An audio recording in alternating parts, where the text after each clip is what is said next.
Señor, que ya estamos casi concluyendo con nuestro curso que estamos dando acá, Evangelismo y Discipulado Bíblico, y ya hoy es la lección número 17. Estamos ahorita precisamente en la unidad que tiene que ver con el discipulado.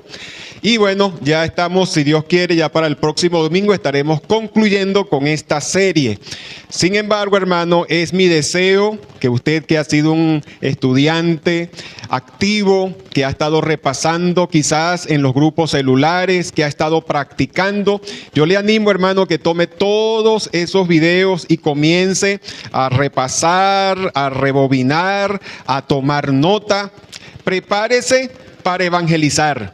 Prepárese para evangelizar y prepárese, por supuesto, para también dar estos temas, porque lo solicitan, en muchas partes solicitan estos cursos y necesitamos más personas que podamos enviar a dar esta formación. Así que hoy, bueno, estamos con la lección del discipulado y específicamente quedamos con el proceso de hacer discípulos. Les voy a invitar que busquemos en nuestras Biblias, en Primera a Tesalonicenses, capítulo 2. Primera a Tesalonicenses, capítulo 2, versículos 4 al 7. Nos ponemos en pie para reverenciar la palabra del Señor. Primera a Tesalonicenses, capítulo 2, versículo 4 al 7. Y dice la palabra del Señor bajo la bendición del Padre, del Hijo y del Espíritu Santo. Sino que según fuimos aprobados por Dios para que se nos confiase el Evangelio, así hablamos, no como para agradar a los hombres, sino a Dios que prueba nuestros corazones. Porque nunca usamos de palabras lisonjeras, como sabéis, ni encubrimos avaricia, Dios es testigo. Ni buscamos gloria de los hombres, ni de vosotros, ni de otros, aunque podíamos seros carga como apóstoles de Cristo. Antes fuimos tiernos entre vosotros, como la nodriza que cuida con ternura a sus propios hijos. Amado Padre, Señor, gracias por permitirnos el honor de leer tu palabra. Gracias, Señor, por esta serie que hemos desarrollado. Te pido, Señor, que la lección de hoy y lo que resta de este curso, Padre, pueda ser nutritivo para nuestra vida espiritual y para la salud de la congregación. Te lo rogamos en el nombre de Jesús. Amén. Que Dios les bendiga. Y bueno, damos gracias a nuestro Señor y quisiera brevemente, a nivel puntual, darles un breve repaso a nivel puntual porque no tenemos mucho tiempo. El tema que nos ocupa específicamente en el día de hoy y probablemente el próximo domingo es el proceso de hacer discípulos. Es el punto que nos viene quedando de la unidad del discipulado. Y como dije, un repaso puntual, porque no nos da tiempo de desarrollar lo que ya vimos en la clase. Y decimos acá, en primer lugar, vimos la semana pasada, entre otras cosas, niveles en el proceso del discipulado y su objetivo. Los niveles en el proceso de discipulado lo vimos en una clase anterior a la de la semana pasada. Sin embargo, pusimos énfasis en los objetivos en cada nivel. Por otra parte, también hicimos un análisis de Colosenses 1:27 al 29, donde pudimos observar que la obra y el compromiso de la iglesia tiene que ver con el evangelismo, con la consolidación, el discipulado, y el proceso debe llevarlos a poder presentar perfectos en Cristo Jesús a todo hombre. Pablo dice allí, a quien anunciamos, Cristo, a quien anunciamos. Y luego dice, amonestando a todo hombre, enseñando a todo hombre, a fin de presentar perfectos en Cristo Jesús a todo hombre. Vimos que había un proceso que comienza con una obra evangelística. Y esas personas van avanzando, y yo se los comparaba como con un remolino. con alguien que se está quizás ahogando y el remolino ala todo lo que está a su alrededor hacia el centro. Bueno, mala la comparación quizás, pero en algunos sentidos pudiera decirse que es parecido. La obra de la iglesia tiene que ver con mover gente, y yo les hablaba de los 5 círculos de compromiso, yo les hablaba de la multitud, que es todas las personas de la comunidad donde ministramos. La iglesia debe movilizar gente de la multitud a los visitantes de la comunidad a la multitud, de la comunidad a la multitud y de la multitud a la congregación, es decir, que entreguen su vida a Cristo, y de la congregación a los comprometidos. Hemos movido gente. Recientemente bautizamos un grupo de personas, las bautizamos y ellos fueron gente de la comunidad que oyeron quizás en las células, quizás en las cadenas de oración, quizás en las campañas evangelísticas, en nuestros cultos evangelísticos, en los grupos celulares, en las células que se hacen en los hogares. Fueron parte de la comunidad que formaron ahora parte de la multitud. En su momento entregaron su vida a Cristo y pasaron de la multitud a la congregación. Hoy son ya miembros activos en comunión, pero no los queremos allí. Tenemos que seguir presionando para llevarlos al nivel de los comprometidos, porque hay que comprometerse con la obra de Dios. No podemos ser espectadores, tenemos que comprometernos con la obra de Dios, ser miembros activos en la iglesia de Cristo. Y los comprometidos queremos llevarlos a un compromiso mayor, al núcleo donde forman parte del equipo que ministra, de ministrantes, de líderes.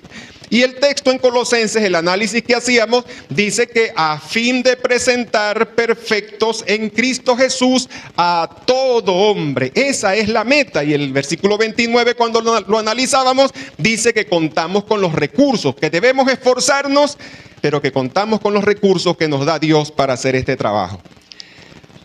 Vimos también la iglesia primitiva y su compromiso quíntuple, o sea, el compromiso con el quíntuple propósito de la iglesia. Ya recordaremos que el propósito quíntuple de la iglesia existe para evangelizar.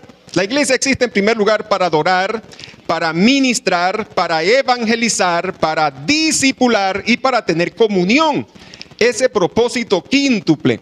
Vimos en el análisis que hicimos del Nuevo Testamento, pudimos observar que la iglesia primitiva estaba comprometida. De hecho, en el capítulo 2 se compacta esa labor de iglesia y pudimos ver el quíntuple propósito que Dios estableció para su iglesia.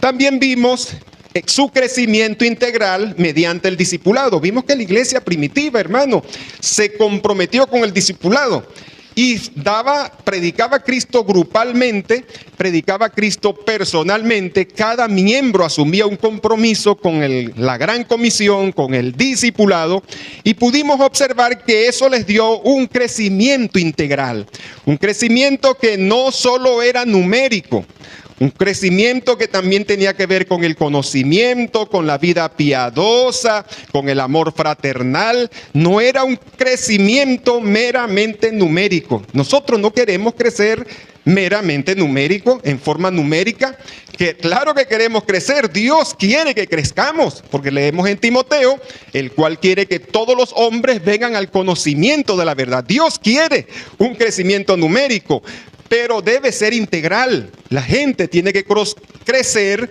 en conocer a Dios, en vida piadosa, en comunión fraternal, en conocimiento de las Escrituras, un crecimiento integral.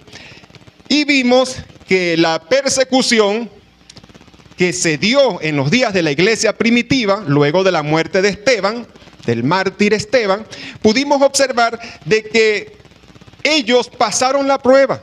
Todos los que fueron esparcidos iban por todos lados predicando, discipulando, y se fundaron nuevas congregaciones. Quiere decir que la obra del discipulado sí rindió su máximo fruto, sí rindió su fruto.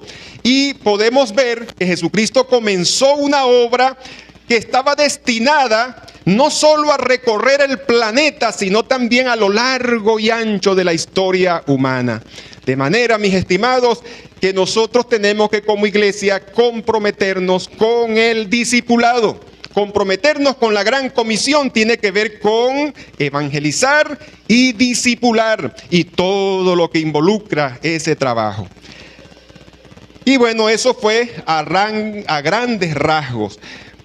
Salta a relieve que el compromiso de la iglesia entonces tiene que ver con la oración, tiene que ver con el evangelismo y tiene que ver con el discipulado. No perdamos de vista la oración. Mucha gente hoy son muy activistas, muy dados a la acción, a la actividad, pero descuidan la oración. Una auténtica iglesia de Jesucristo vive en dependencia del Espíritu Santo, que es nuestro ayudador, nuestro guía, nuestro consolador. Tenemos que vivir en dependencia del Espíritu Santo y tenemos que mostrarlo a través de la oración, de los ayunos, de la búsqueda, de la consulta, de examinar las Escrituras. Debemos reflejar nuestra dependencia. Siempre les he contado, en algunas ocasiones les he contado la anécdota de la ocasión en que una iglesia estaba orando porque en la esquina de la congregación había un bar y habían unos borrachos que siempre le creaban ciertas situaciones a las hermanas y a los hermanos que pasaban por esa esquina. Y la iglesia oró fervientemente para que Dios quitara ese bar de la esquina. Cuenta esa anécdota, según los que la cuentan, basada en hechos reales. Dice que una noche, una tormenta tan terrible y un rayo cayó sobre la cantina y se prendió fuego. Y como no había nadie y ahí lo que había era puro alcohol, se quemó, hermano, se quemó quemadita. El dueño de la cantina, quien había escuchado que los evangélicos estaban orando para que Dios quitara la cantina de allí, introdujo una demanda. Llaman al pastor y al cantinero frente al juez. Y el cantinero dice: yo tengo testigos de que ellos estaban orando. Él no dijo ellos me quemaron, no, ellos estaban orando para que Dios quitara la cantina de allí. Tengo testigos. Y el pastor, cuando le dan la palabra, dice: por favor, señor juez, eso es pura casualidad. Nosotros solo estábamos orando. Y el juez dijo: no lo puedo creer. Tengo un cantinero que cree en el poder de la oración y a un pastor que no cree que orar sirva de algo. Hermanos, estamos en tiempos en que muchos han perdido de vista el poder de Dios que se manifiesta en respuesta a nuestras oraciones. Cuando oramos, Dios se levanta de su trono e interviene en el mundo material y obra en favor de nosotros y de su obra en este ministerio. Bendito sea el Señor. Toda nuestra labor tiene que ser hecha en oración. Antes de hablar de Dios, hable con Dios. Antes de hablar de Dios, hable con Dios. Él pondrá las palabras en tus labios. Dios conoce la necesidad de la persona. Si estás evangelizándolo, si estás discipulándolo, Dios te puede usar, porque no obramos según nuestros recursos, sino la potencia de Dios en nosotros. Bendito sea el Señor. De manera que esto resume, hermano, yo les decía la semana pasada que hay iglesias que piensan que el objetivo es mantener a la iglesia ocupada. Y se equivocan, hermano. No basta con simplemente tener a la iglesia ocupada haciendo cosas. Tiene que apuntar al propósito que Dios estableció para su iglesia. La iglesia debe estar ocupada haciendo la obra que se nos encomendó hacer como iglesia. De manera que no es simplemente de hacer una agenda del año full de actividades, sino que esas actividades apunten a nuestra razón de ser. Somos la iglesia de Jesucristo y tenemos una misión como embajada del cielo en esta tierra. Tenemos que tener una programación que apunte a nuestro propósito quíntuple por el que Cristo nos estableció en la tierra. Entonces, yo les mencionaba ahorita acerca de los 5 círculos de compromiso y aquí se los coloqué resumidito.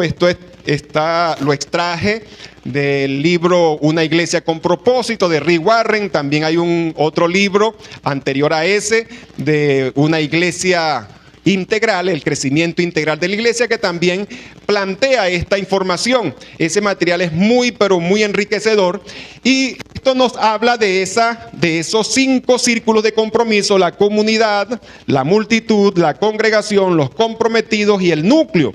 Ya se los comenté hace poco. Y bueno, como ya dije, aquí están las personas ya maduras a fin de presentar perfectos en Cristo Jesús a todo hombre.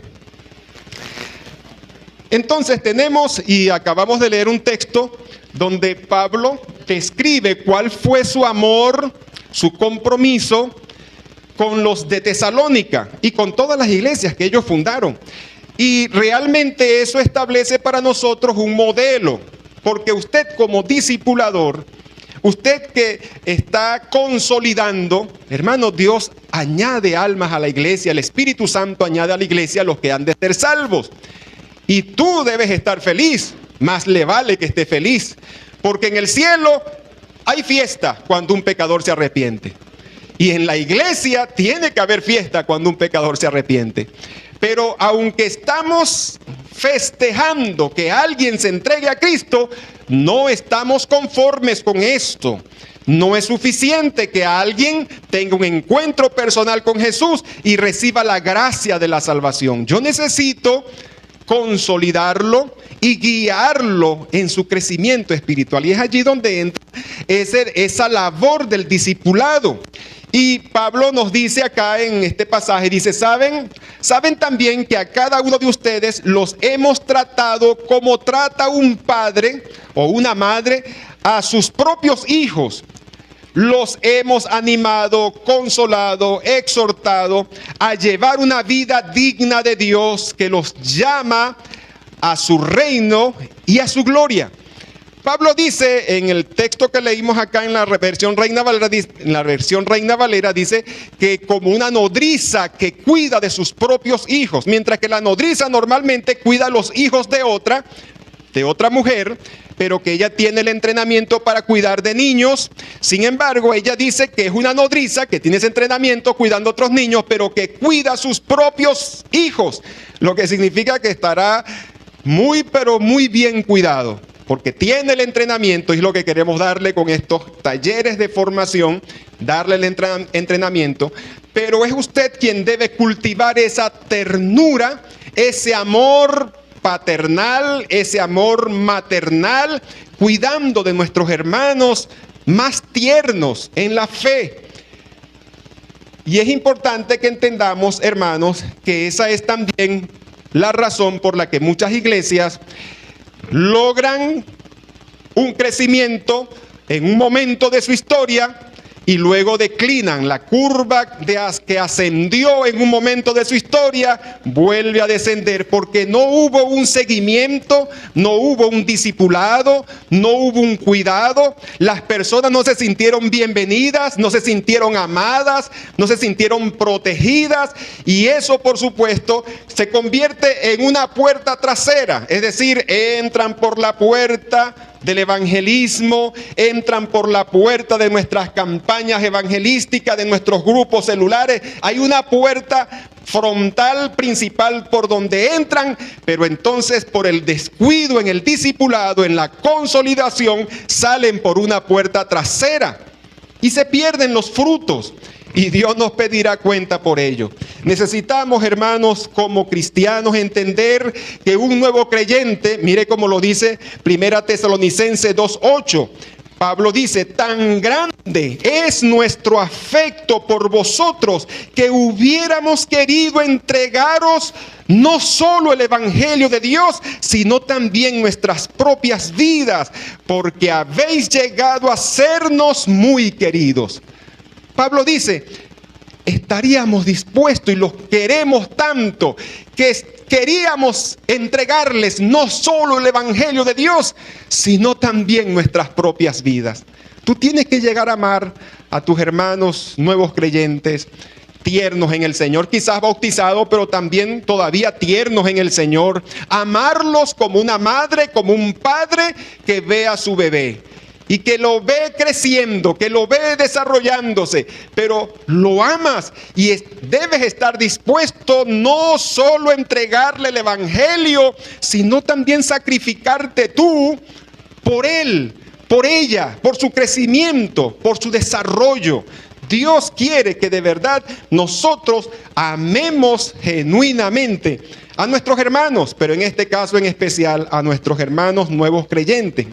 Y debemos, hermano, destacar que un nuevo creyente, todos necesitamos, pero un nuevo creyente, alguien que está comenzando en la iglesia, necesita amistad, compañerismo, necesita amigos genuinos. Muchos nuevos creyentes pueden verse lesionados, pueden morir espiritualmente al sufrir decepciones en la amistad y en el trato con algunas personas, que tal vez ellos creyeron que eran cristianos más maduros, pero no lo eran. Eran cristianos quizás con tiempo en el evangelio, pero no maduros, porque un cristiano maduro ama sacrificialmente. Sufre, está dispuesto a sufrir él el agravio, porque para él es más importante la vida de esa persona por la que Cristo murió en la cruz del Calvario. Y muchas veces por causa de una amistad, de una relación, de un maltrato, ellos pudieran quizás morir espiritualmente. Ellos necesitan, repito, amistad, compañerismo, amigos leales. Nosotros como padres espirituales, como creyentes con más tiempo, tenemos que asumir este compromiso de Pablo. Mire cómo dice Gálatas 4:19. Hijitos míos, por quien vuelvo a sufrir dolores de parto hasta que Cristo sea formado en vosotros. Escucha lo que está diciendo Pablo. Hijitos míos, por quienes vuelvo a sufrir dolores de parto. Él sufrió dolores de parto en la evangelización, cuando los guió a los pies de Cristo. Pero ahora que eran creyentes nuevos y que un movimiento apóstata, los judaizantes, los estaban confundiendo en su fe y desviando de la verdadera fe en Cristo, entonces Pablo dice: vuelvo a sufrir dolores de parto y seguiré. Y fíjense que ese compromiso dice: hasta que Cristo sea formado en vosotros. Esa tiene que ser la actitud y el compromiso de los cristianos más avanzados y maduros en el Señor. Estar dispuestos a sufrir dolores de parto. Eso tiene que ver con la oración, tiene que ver con el ayuno por esa persona, la preocupación, el desvelarte como quien se preocupa por un hijo que está hospitalizado quizás, y sentir esa angustia y tomarse el tiempo para cuidar de esa persona. Dolores de parto. Y él dice: hasta que Cristo sea formado en vosotros. En 2 Corintios 13:7, mire cómo dice: y oramos a Dios que ninguna cosa mala hagáis. Fíjense la preocupación de Pablo. ¿Cómo nos preocupamos nosotros, hermanos, por nuestros hermanos nuevos creyentes que están comenzando en el Señor? Que sus compañeros de vida, cuando eran mundanos, los tratan de desanimar, tratan de invitarlos, tratan de ridiculizarlos, tratan de decirles: no, allí te van a destruir los carros en esa iglesia. Sí, los amigos le dicen: por favor, ¿qué haces tú metido ahí? Tú tienes que gozar la vida, solo hay una vida, la vida hay que gozarla. Esos amigos de la vieja, de sus viejas andanzas, buscan a desanimarlos, a seducirlos, a desviarlos. Y Pablo decía, y debiéramos decir nosotros también: oramos a Dios que ninguna cosa mala hagáis. Orar a Dios por ellos es una preocupación espiritual. Nuestros nuevos creyentes necesitan un ambiente de familia. Efesios 2:19, porque ya no sois extranjeros ni advenedizos, sino conciudadanos de los santos y miembros de la familia de Dios. Una familia Debemos ser una familia, hay que cultivar. Nos llamamos hermanos porque consideramos que somos hijos en común de nuestro Padre Celestial. Somos hermanos. Y esa mentalidad y ese compromiso se debe cultivar. Somos familia por la sangre que Cristo derramó en la cruz del Calvario. Alabado sea el Señor. Y es importante, mis hermanos, que hacer eso, dar esas atenciones, tener ese cuidado, cierra la puerta trasera por donde muchas personas se desvían. Personas que son añadidas a la iglesia, que luego se van porque no hubo una atención, porque no hubo un cuidado, porque no hubo realmente un cuidado. La iglesia primitiva, ellos hicieron este trabajo tanto a nivel personal, el discipulado, como también a nivel grupal. Formaron pequeños grupos. Observamos este texto, lo analizamos la semana pasada, no lo voy a volver a analizar, solamente quiero subrayar que dice que perseveraban unánimes cada día en el templo y partiendo el pan en las casas. Hubo un trabajo grupal, multitudinario, y hubo un trabajo personalizado en pequeños grupos. Tal vez lo que llamamos hoy los grupos celulares.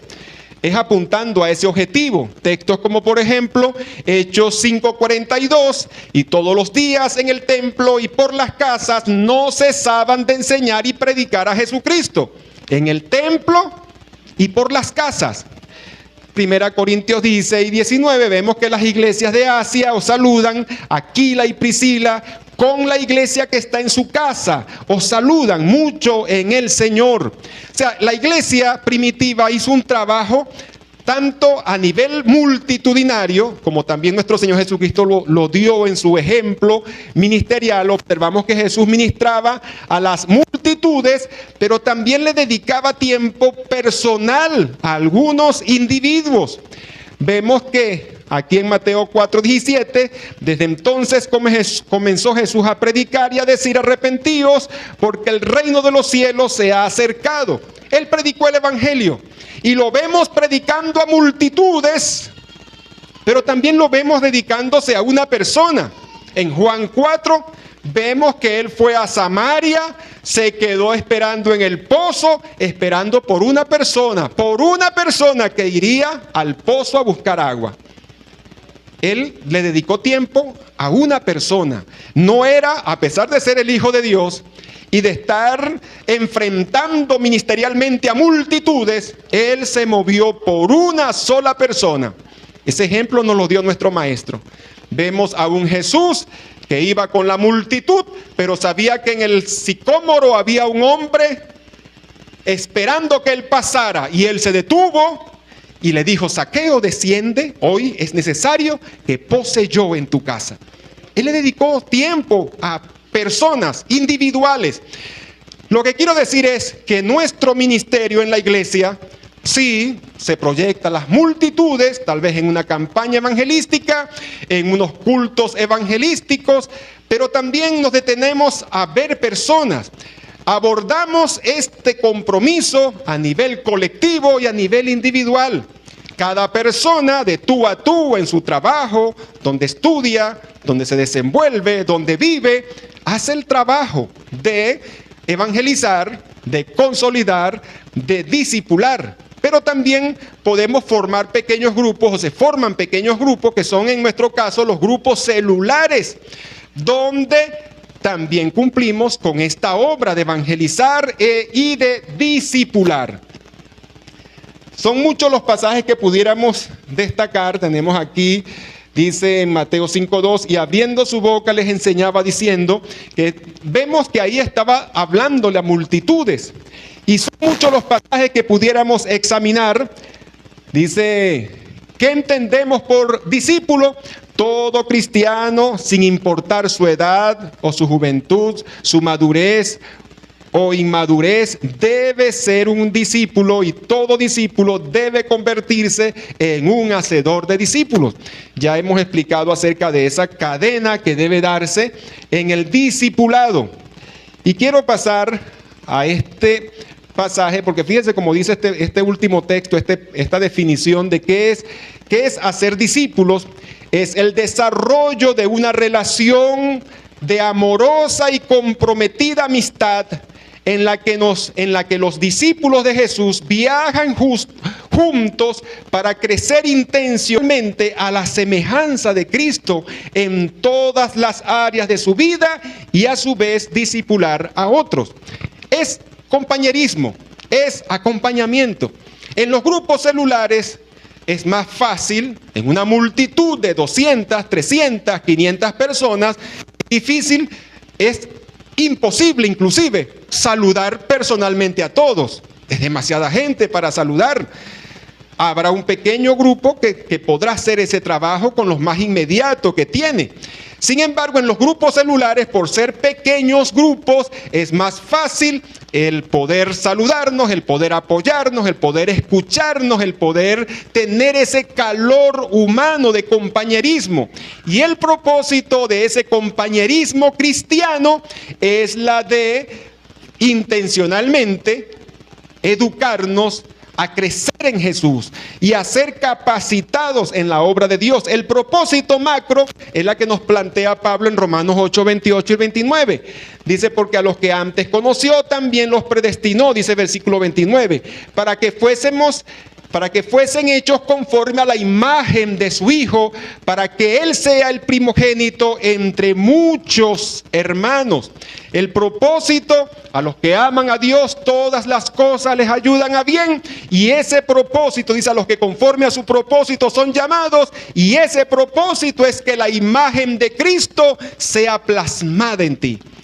Ese tiene que ser la meta a nivel de la iglesia, colectivamente, como a nivel personal, es la de formar la imagen de Cristo en cada creyente. Que hayan los frutos o el fruto propio. En el caso de Casa de Dios, este sería nuestro organigrama. Tenemos aquí el pastor, su equipo, el equipo pastoral, el equipo de diáconos. Están los líderes de misión. En nuestro caso tenemos a nivel de la comunidad de Magdaleno, tenemos varios destacamentos que lo llamamos misiones, además de los que están fundados fuera de Magdaleno, que los llamamos campos blancos. Pero a nivel de Magdaleno estos son destacamentos y estos son los líderes de misión en cada una de las misiones, y por cada misión hay pequeños grupos celulares. Cada misión tienen los grupos celulares y los líderes que están trabajando en ese grupo celular. De manera que cuando son añadidas personas a la iglesia, según el sector donde vive, son añadidos en una célula que les va a dar el acompañamiento, que van a estar pendientes, que lo van a visitar, que le van a dar ese amor cristiano. Y si esa persona pasa por una situación de vida familiar crítica, inmediatamente esa información, además que ellos van a dar los primeros auxilios, pero ellos se encargan de ser el sistema nervioso que trae esa información al equipo, al ministerio central de la iglesia, de manera que podamos cuidar de esa persona apropiadamente, congregacionalmente. Entonces tenemos los grupos celulares que están en cada uno de los sectores de acá de Magdaleno, que es 17 de enero, Villa Puntica, La Esperanza, La Industria, Santa Eduvigis y otras que el Señor nos permita fundar. Me refiero, en cada misión hay varios grupos celulares. Lo que quiero que usted entienda es que la idea es que funcionemos como la iglesia primitiva en el templo y por las casas. Hay un trabajo multitudinario y hay un trabajo personalizado.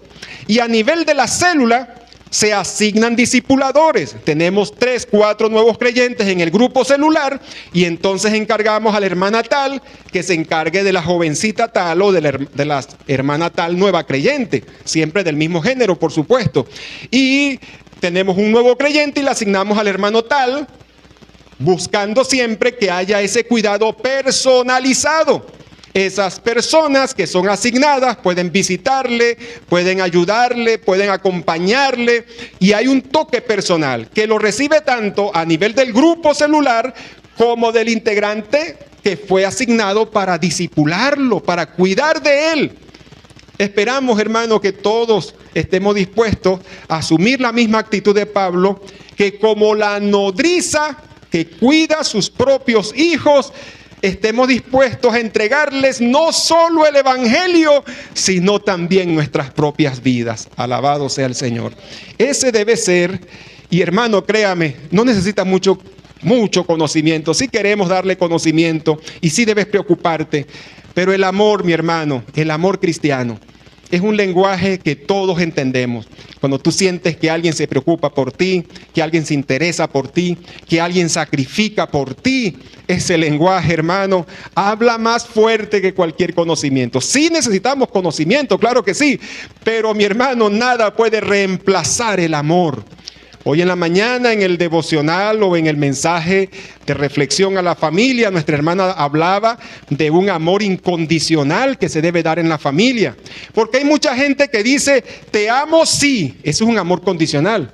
Te amo sí, un amor condicional. Si tú haces esto o si tú tienes esto, te amo sí. Ese no es el amor cristiano. Te amo por, ya ese no hace una demanda, sino porque reconoce lo que tienes y por eso te amo, por eso que tienes. También es un amor defectuoso. Te amo y punto. Ese es el amor cristiano. El amor que ama incondicionalmente, como Cristo nos amó en la cruz del Calvario. Alabado sea el Señor.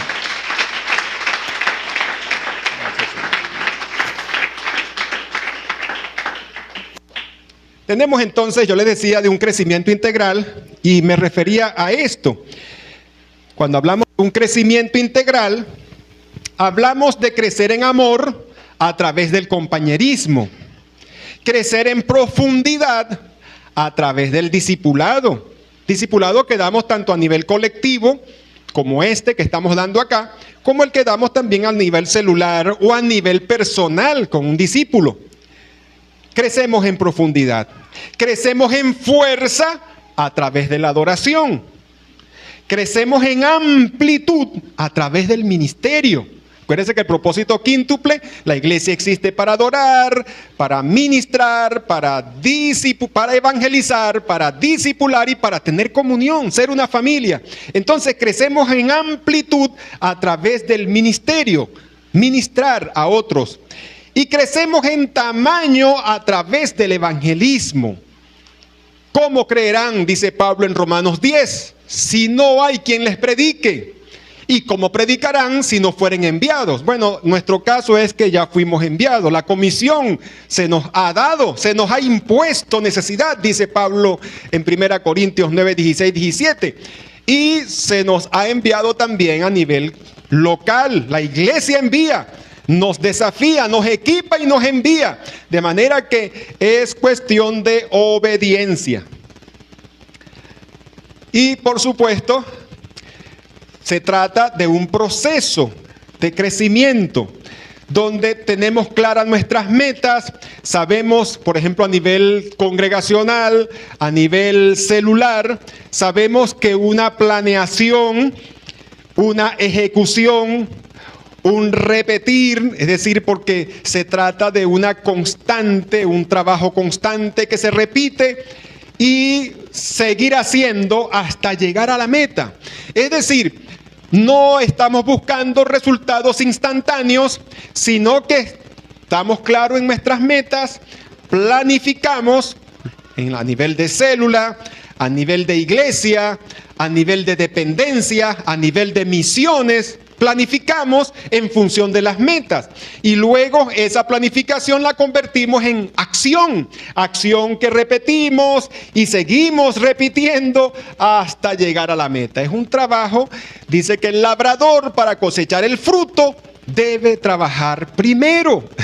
Tenemos que comprometernos con la obra que Dios ha puesto en nuestras manos. Y vemos que el trabajo que hizo nuestro Señor Jesucristo, que comenzó con 12 discípulos y que luego nos habla de unos 70 discípulos que fueron enviados a predicar y a hacer milagros. Luego vemos que en el día del Pentecostés estaban 120 y luego vemos que en el día de del Pentecostés estaban 120, luego fueron añadidas 3,000 personas y luego con la sanidad del cojo fueron añadidas 5,000 y así fue aumentando. Es un trabajo, hermano, porque la gran comisión, como lo dice Jesús en Hechos 1:8, pero recibiréis poder cuando haya venido sobre vosotros el Espíritu Santo y me seréis testigo en Judea, en Samaria y hasta lo último de la tierra. Esa es la meta que debemos plantear. No es un proceso que lo vamos a hacer siguiendo el modelo de Jesús, el discipulado bíblico. La declaración personal, y esto lo hemos hablado en muchas reuniones de iglesia a principios de año, en la renovación de nuestro compromiso, siempre hemos hablado de esta declaración personal de compromiso. Dios es mi Señor. Su palabra, mi regla. Su obra, mi llamamiento. Y la salvación de las almas, mi meta.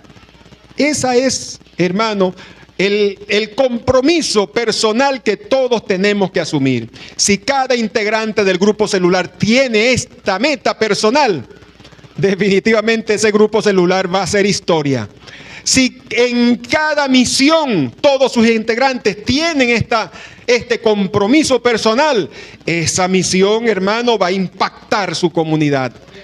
Si nuestra iglesia asume este compromiso también de manera colectiva, porque individualmente todos sus miembros lo han asumido, hermano, Dios nos usará como un instrumento de honra. Cultive esto. Y yo sé que este enunciado no es nuevo para usted. Lo hemos visto en muchas reuniones de iglesia en el mes de enero, cuando estamos proyectando nuestros planes de trabajo para el año y nuestra proyección de servicio. Hemos puesto mucho énfasis en esto, pero debe ser no un título bonito, no un eslogan bonito que nos memorizamos, sino que tiene que convertirse en un estilo de vida, un compromiso personal que asumimos. Dios es mi Señor. ¿Cuántos creen que Dios es su Señor? Porque muchos me dirán en aquel día: Señor, Señor, en tu nombre profetizamos. Esto no es solamente de llamarle Señor, es una acción de someterse al señorío. Dios es mi Señor. Su palabra, mi regla. Lo que la Biblia dice, hermano, es la máxima regla de fe. Su obra, mi llamamiento, porque la mies es mucha, los obreros pocos, y los pocos obreros que hay no quieren trabajar. Pero necesitamos que esos pocos obreros asumamos un compromiso. Debería darle vergüenza a alguien: Señor, envía obreros a tu mies, y Dios te ve a ti que no estás haciendo nada. Hermano, tiene que darme vergüenza. Señor, añade obreros. ¿Y qué estás haciendo tú? ¿Sabe quién puede orar? Envía obreros a tu mies. El que está en el corte, trabajando, afanado, viendo el gran trabajo que hay delante y que no se da abasto. Señor, envía obreros a tu mies. Y Dios dirá: sí, vamos a enviar obreros. Y Dios ha añadido obreros aquí a Casa de Dios. Cuando éramos una iglesia pequeña de apenas 16 miembros, asumimos un compromiso. Yo recuerdo que les dije: hermanos, si queremos una gran cosecha, tendremos que hacer una gran siembra. Y nos dedicamos, hermanos, a hacer una gran siembra. Y Dios nos ha dado una gran cosecha. Y yo les dije también: hermano, no importa cuánto crezca Casa de Dios, mientras más miembros seamos, vamos a abarcar más. ¿Por qué? Porque tenemos que mantenernos pequeños. Tenemos que tener la sensación de que es demasiado trabajo todavía. Porque aunque seamos más numerosos, vamos a abarcar más, para que el desafío nos haga sentir todavía pequeños. Somos pequeños todavía, hermano. La mies es mucha, los obreros pocos, pero Dios cuenta contigo. Bendito sea el Señor. Y este concepto también lo hemos tratado en algunas ocasiones, lo que es la visión. Cada persona debe tener esa visión. Si tiene esa declaración de propósito, dice: cada persona, un creyente salvado. Esa tiene que ser nuestra visión. Cada persona que veamos, debemos verlo como un creyente salvado, como una persona que necesita que se le predique el evangelio. Una vez que creyó, cada creyente salvado, un discípulo entrenado.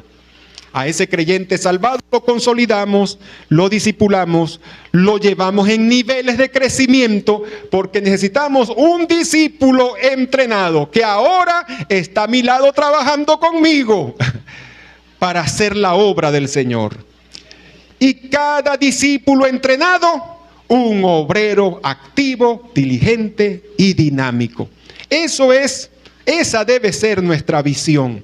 Recuerde, mi hermano, el balance que hay entre visión y misión. Mire lo que dice este concepto. Dice, la visión define y describe la situación futura que deseamos. La visión es ver. Yo recuerdo, les acabo de decir, cuando éramos una iglesia de 16 miembros. Y en ese momento veíamos una gran cosecha. Y yo les decía, hermano, si queremos una gran cosecha, tendremos que hacer una gran siembra. Veíamos como al invisible, como parándonos en lo alto de una loma, lo que puede ser a futuro.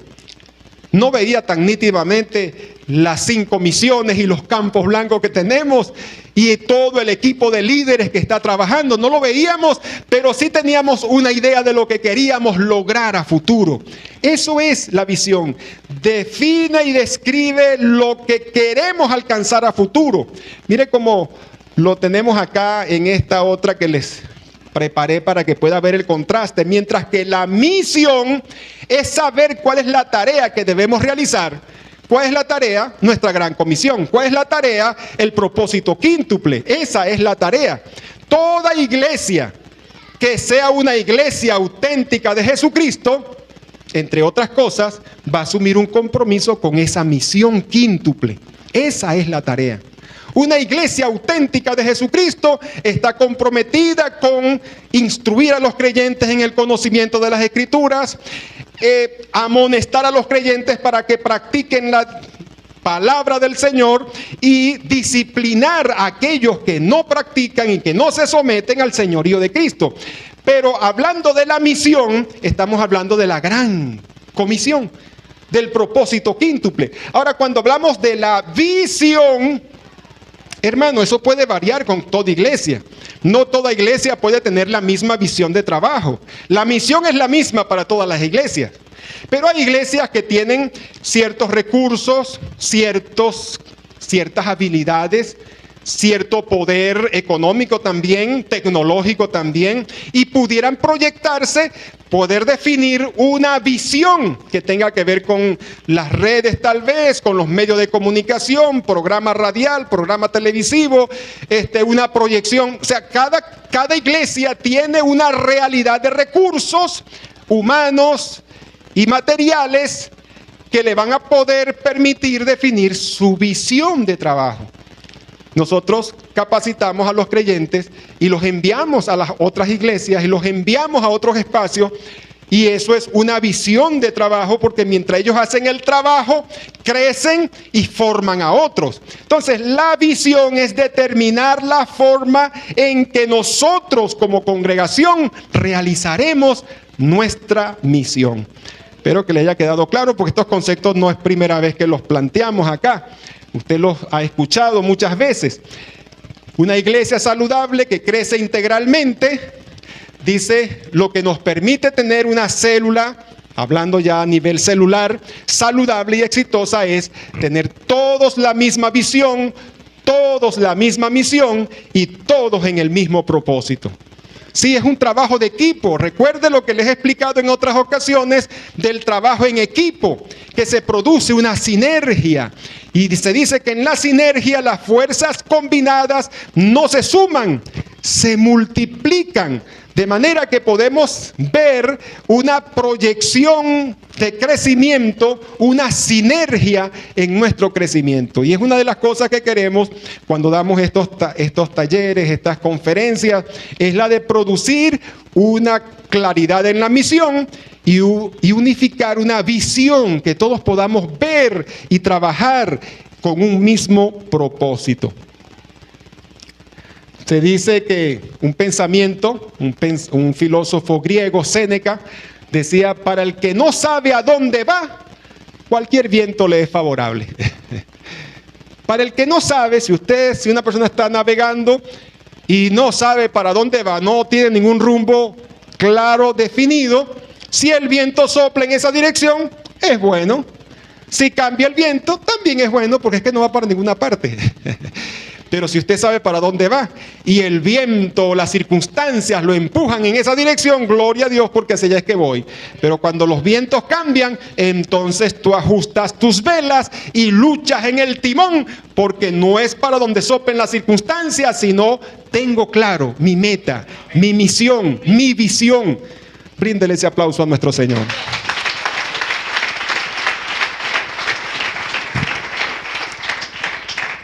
Y ya casi se nos está acabando el tiempo, pero quiero por lo menos, ya como les dije, este estudio, hoy es el número 17, yo aspiro a concluirlo el próximo domingo, que en el estudio número 18, y tenemos nuestro seminario completo con 18 lecciones. Pero quiero que ustedes entiendan, y esto se los dije ya en un curso que les di aquí en la iglesia de los grupos celulares, hace ya tiempo, lo he dado en 2 ocasiones, por lo tanto no considero que necesite recargarme con tantas explicaciones. Sin embargo, yo les decía que somos el grupo celular, repito, el grupo celular es ese grupo que trabaja de casa en casa y que también asume el discipulado tanto como grupo como las asignaciones a cada uno de sus integrantes. Son una llave que Dios puede usar, donde cada una de sus partes tiene un significado que ya lo hemos explicado. Pero yo quiero que ustedes vean a ese grupo celular como una llave que el Espíritu Santo puede usar. Y yo les decía, en esa ocasión, les hablaba de este pasaje que está en Hechos. Dice, y un día de reposo salimos fuera de la puerta, junto al río, y sentándonos hablamos a las mujeres que se habían reunido. Entonces una mujer llamada Lidia estaba oyendo y el Señor abrió el corazón de ella para que estuviese atenta a lo que Pablo decía. Fíjese lo que ellos hicieron. Se fueron donde estaba la gente, donde estaban reunidas las personas junto al río. Allí se fueron Pablo, porque el pescador tiene que ir donde están los peces. Allí se fueron, improvisaron una célula. Pablo y quien le acompañaba se reunieron allí y les hablaron a las mujeres. Y mientras él hablaba, fíjese la obra de la iglesia más la obra del Espíritu Santo. Cuando tú le predicas a alguien, sea personal o a un grupo de personas, el Espíritu Santo te usa y abre los corazones para que respondan al llamado de Dios. Y dice que mientras él hablaba, el Espíritu Santo abrió el corazón de Lidia para que prestara atención a lo que Pablo decía. Y a través de prestar atención, ella fue tocada por el Señor y recibió a Cristo ese día como Señor y Salvador de su vida. Ahora, lo que yo quiero que usted vea es que hay un trabajo de equipo entre el Señor y la obra, entre el creyente y la obra del Espíritu Santo. Y yo espero, hermano, que usted pueda sentirse como ese instrumento, como miembro de la iglesia, pero también como grupo celular, ser esa llave que el Espíritu Santo puede usar para abrir algunas puertas, algunos corazones. Mucha gente que está hoy aquí son fruto de un trabajo celular. Son fruto de un cuidado personal que hicieron algunos integrantes de la célula. Como también son fruto de los cultos evangelísticos, de las campañas evangelísticas. Hay múltiples herramientas que Dios puede usar para atraer los que han y para añadir a la iglesia los que han de ser salvos. Entonces, a modo a grandes rasgos podemos decir que la persona que está el líder, está la primera, la punta es el líder, luego está la persona que sustituye al líder, que se prepara para liderar, el asistente, próximo líder. Esto fue un análisis que hicimos así a modo comparativo. El secretario, representado con el siguiente, secretario, secretaria, persona encargada de llevar registro de actividades, porque son un equipo de trabajo.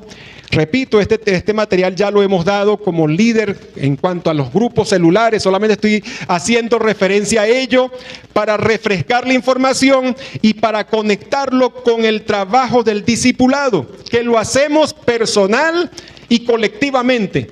Y colectivamente tanto a nivel celular como a nivel multitudinario.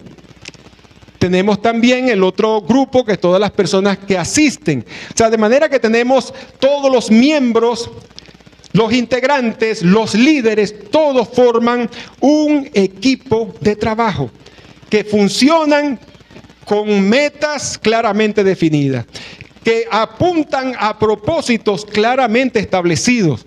Dios espera, mis hermanos, que todos nosotros nos veamos como Pablo se vio con Timoteo.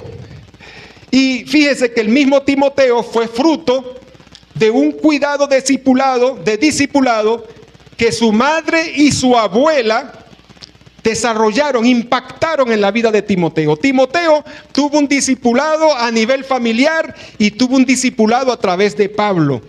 Y los frutos que Dios produjo a través de ese hombre y a través del trabajo de ellos, hermano, fue impresionante. Lo que yo quiero, y ya culminando en esta penúltima parte de la serie, es que, hermano, necesitamos comprometernos. Véase usted como un instrumento en las manos de Dios. A nivel personal, tome iniciativas, busque oportunidades, como lo explicamos en una ocasión. Sea atento en cuanto al discipulado, sea tierno, sea amoroso, sea atento de estar dispuesto a entregar no solo el evangelio de Dios, sino, como decía Pablo, nuestras propias vidas.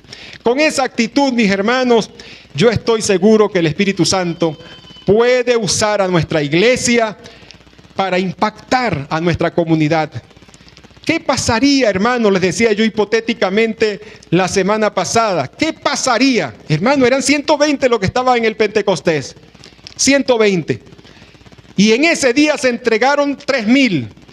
Y en la sanidad del cojo, 5,000. Ya eran 8,000. ¿Qué nos pasaría a nosotros, a casa de Dios, si Dios añadiera 8,000 nuevos creyentes? ¿Cómo lidiamos con ese crecimiento? Para empezar, en este templo no cabe. Tendremos que aprovechar ese espacio que tenemos al frente. No caben. Pero para hacer un cuidado de casa en casa, darles ese cuidado personal, ¿cómo lo haría el pastor? Colapsa, le da un ataque, un nervioso, no puede. Tenemos que asumir todos nosotros el compromiso.